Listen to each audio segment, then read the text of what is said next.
The only way to keep from returning to active addiction is not to take that first drug. If you are like us, you know that one is too many and 1,000 never enough.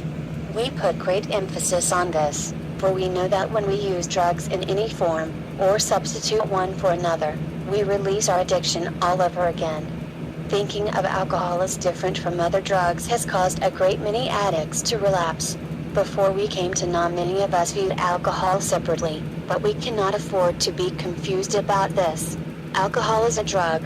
We are people with the disease of addiction who must abstain from all drugs in order to recover.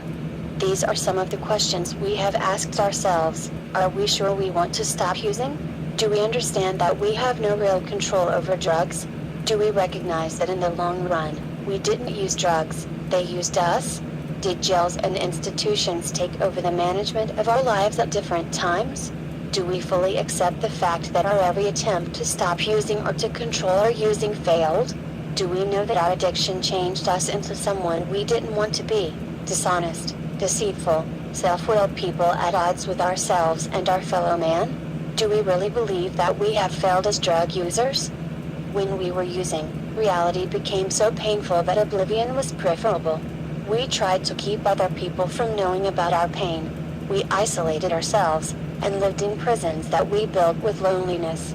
Through this desperation, we sought help in Narcotics Anonymous. When we come to know we are physically, mentally, and spiritually bankrupt, we have hurt so long that we are willing to go to any length to stay clean. Our only hope is to live by the example of those who have faced our dilemma and have found a way out.